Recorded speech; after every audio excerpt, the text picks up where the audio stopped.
Today we're going to flavor some spirits, not with sugar, but with wood. Stay tuned. Welcome to Combat Cocktails. I'm Derek Schomer. Today we're going to flavor some product. We're going to take some Cruzan, some Bully Boy gin, and something else, and we're going to flavor them with wood. And this is how we're going to do this.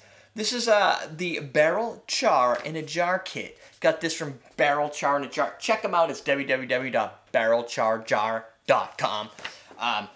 They sent this all over to me for free. This is their complete kit. They have smaller kits that are mainly just going to be the wood you need and maybe some activated charcoal. They also have just the wood if you want to purchase that. I got this all for free, so FCC, if you're watching, I did my justice. I think it's the FCC that cracks down on that type of advertising sponsored bribery stuff. I don't know. Anyway, so what I did is I followed some of these instructions. I purchased some extra glassware. By purchasing, I mean I got out of my closet. Let's go through what is in the complete kit for the Barrel Char Jar. That way we know what the heck we're working with. This sucker comes with a 64-ounce jar. It comes with a 32-ounce jar. It's 24 ounces, and then you go to the top, it's 32. Mason jars, large mason jars to be able to age your product in. A scoop to take some of your product out, especially when you're sampling. It comes with 3 sampling bottles. I filled one of these. We'll explain that in a minute. Tongs to get the wood out without getting your grimy fingers in there. Coffee filters, in case you need filtration, which you probably will. And if you don't have a bunch of coffee filters at home, not a problem for me. You've got that option. Activated charcoal for those people who are looking to maybe age up their whiskey a little bit more. Maybe charcoal filter it with your coffee filters to create more of that Jack Daniel's flavor. Basically everything you need to be able to age anything you have to give it a new unique taste. The flavors of wood that it comes with, they come in these little baggies and they're all labeled for you. It comes with white oak, French oak, sugar maple, yellow birch if you're looking for a little bit of that vanilla burnt caramel like flavor profile. Maple gives you more of those candy notes. I have a couple extra ones that he had sent along too to experiment with, like mulberry. I got an apple someplace in here, and there are different toast levels, and the toast levels are going to change the sweetness and the different caramel type attributes that you're going to get, from a vanilla to a caramel to a sweet to a drier. So your wood makes a difference, and the best way to do it is to just experiment with it. You can read everything on a piece of paper, but until you actually hobby it up and try doing it yourself, you're not going to know what you like, and maybe what are some of the attributes of products you already have, and you like those properties, but you don't know how to pinpoint it. Once you can pinpoint it, you can make your own. So first, let's start with how you do it. It's pretty simple. Now, if you don't want to read the instructions and you just want to listen to me blabber, here's what you do. You take your oak, you throw it in your jar. This is a nice piece of oak here. You could do 1, you could do 2. It comes with more. I have them already being kind of settled in there, so I'm not going to put them in this specific one. And then you're just going to add yourself some rum. This jar can fit about 750 ml. This is bigger than that, but it wasn't completely full because I used it in one of these other experiments. So you can go as high as you want. The higher the proof you go, as well, is going to make that absorption quicker. And then you can always cut it with water later. So let's just say we fill it 24 ounces. That's about a 750. At this point, what you can do is you can let that rest 3 weeks, 4 weeks, a little bit longer, depending on the oak properties you want, which is where these samplers come in, so I'll explain that next. What you want to do before that is you want to take one of these little guys and get a sample of what it is, so you have it before and after. In this case, I still have some of the bottle left, so it doesn't really matter. Well, the full kit comes with funnels. A whole wide array of pile of funnels. So you could stick this in here, like this.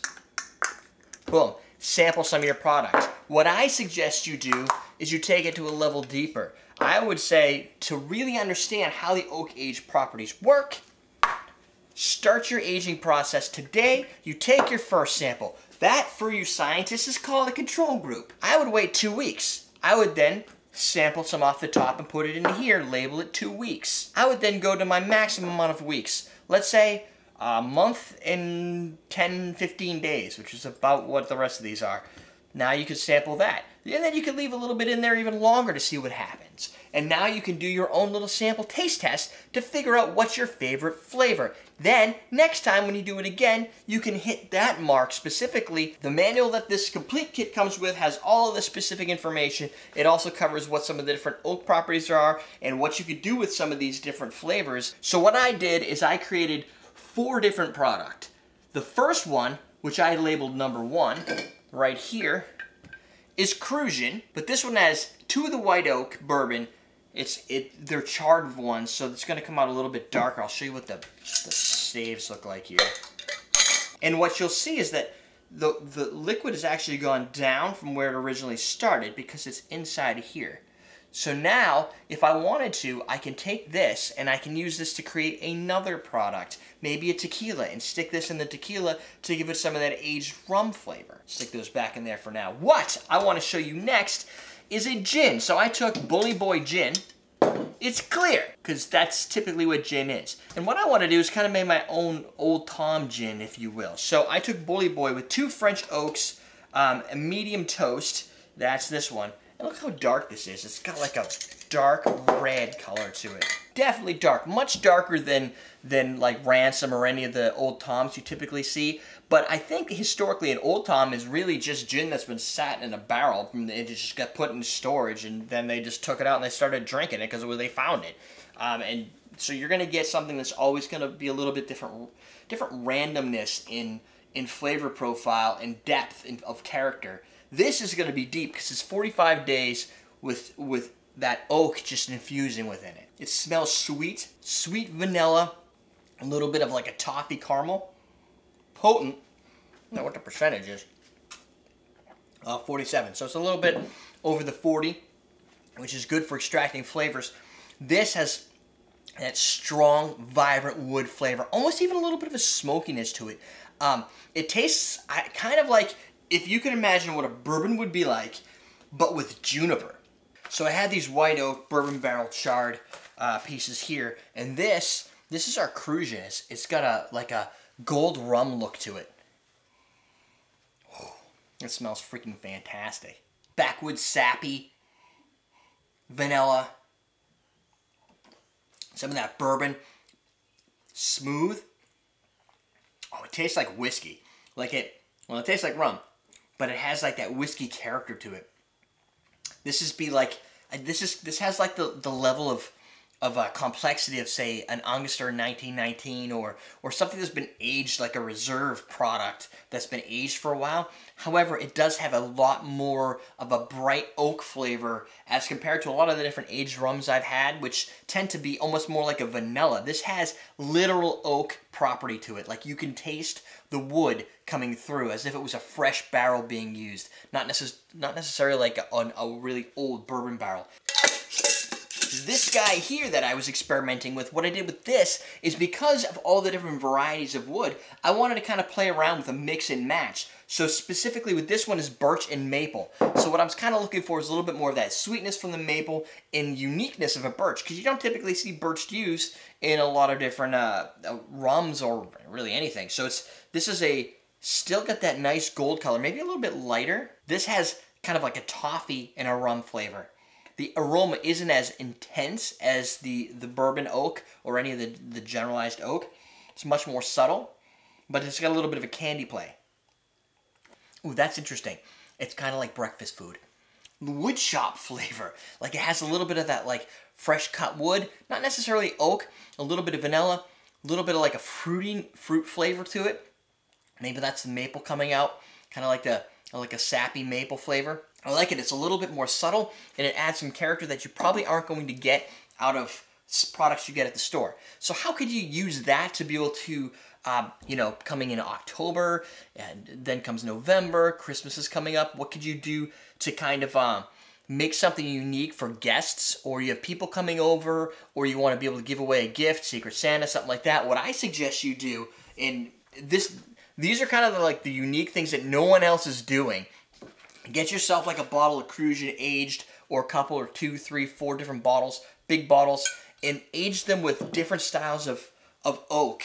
Because you could do that now and have it ready for the holidays. And then maybe you add a little spice to it, or you just leave it by itself. Then what you do is you could give that away as a gift. You know, instead of bringing over a cheesy-ass bottle of wine for a friend for the season, what if you brought them over your own spiced aged rums? You don't have to distill it yourself. You don't have to get yourself in trouble with the law. All you have to do is take that product and bring its own unique characteristics to it, especially if you have anybody in your family that loves a rum or a whiskey or even a wine, if you want to be able to age some sort of sangrias or something like that for the holidays. Now is the time to start thinking about that type of stuff, because aging could take 3-4 weeks. Now, after you've used this wood, you could reuse it a couple times. It's not going to be as vibrant or as fast, so the aging process might take longer the second or the third time, and it's going to take on some of the properties of whatever you aged before because it's been absorbed in the wood. If that's not what you want to do and you want to reproduce the same things over and over, the Barrel Char Jar guys also have kits that just have the wood in them, or you could buy wood in bulk if you said, hey, you know what, I really want some sugar maple to do some really crazy stuff for the holidays. It's going to be awesome. How do I get my hands on 20 staves, 30 staves like this so that you can reproduce it over and over? You've already got all the jars. You've got everything done. All you need is the wood. They can also supply you with that type of stuff. So what the hell is this? This is a whole pile. There's 4 staves in here. Check it out. There's a couple here, a couple more down here. All kinds of wood in here. This this contains 2 apple, a white oak, and a mulberry. I have no idea what mulberry is supposed to taste like.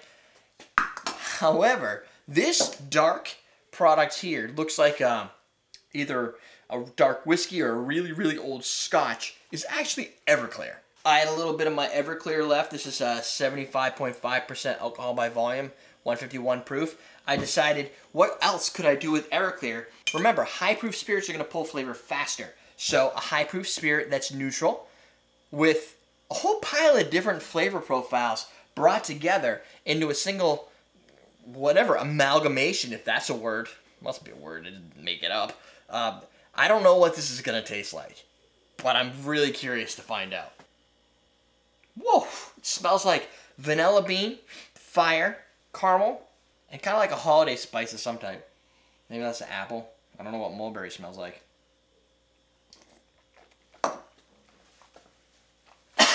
Holy fire, Batman. So, lesson here. 151 stays 151 no matter how much you age it. Although it will burn off eventually. That's hot. That's dry. That's tingly, burny on the senses. Fire, pain. It's got some really neat little oak quality. It's like it just came over on a pirate ship. It's just like that, I don't know why a pirate ship, but bright, flashy, like just great oak with that little vanilla property. Not too much char, and you definitely get like that apple flavor, like the apple wood flavor. It smells sort of like you were apple trees. Like if you go into an apple orchard, it's got like the orchard flavor to it. But it is strong. So you're still going to be careful. Lots of fire happening. This you could dilute down to turn into maybe like a, I wouldn't even dilute it. Just throw that in a whiskey sour and see what the hell happens. It's got enough body to it now and a lot of the flavor intensity. A little egg white to kind of curb it down a little bit, and some of that sour to curb it down a little bit, and you could be having a rockin' good time. So I left these for all about the same day. It's been about 45 days or so to get to where they are. You don't have to be that intense. You can leave them for a couple weeks to see how they taste. But one of the big key selling factors to a kit like this, or even just getting the oak staves and the chips and stuff like that themselves, is that you don't have to buy big barrels. One of the things that beer brewers have learned, winemakers have learned, if you wanted to oak your own Chardonnays and you want to do that, you're going to end up with a lot of product. You're not necessarily going to know if you're going to like the product, and you have to buy a huge barrel. The beauty of the wood is it creates a lot of surface area in a very small amount of volume, and you can sample through to figure out what is exactly where you wanted to take that specific spirit. If you're a hobbyist distiller, I'm not calling the cops on you. All I'm saying is, I bet you guys need to you guys are probably taking your product, unless you're just making pure moonshine. If you want to make your own home rums or your own specific product, your own whiskeys, and you want to be able to age them, it's not realistic to age them in large barrels. This is the type of product for you. Great for hobbyists, great for holiday gifts. It's a neat idea. But if you want to know more, you can go to www.barrelcharjar.com and check them out. I appreciate the Barrel Char Jar folks sending us this kit to kind of play around with, and it's neat to be able to experiment and kind of get an idea, what are the flavors you like? Do you really want a high proof bourbon or Everclear? That's all up to you. That's it, my friends. Sidebar for more videos. Down below, link to my store. We're teaching you how to drink.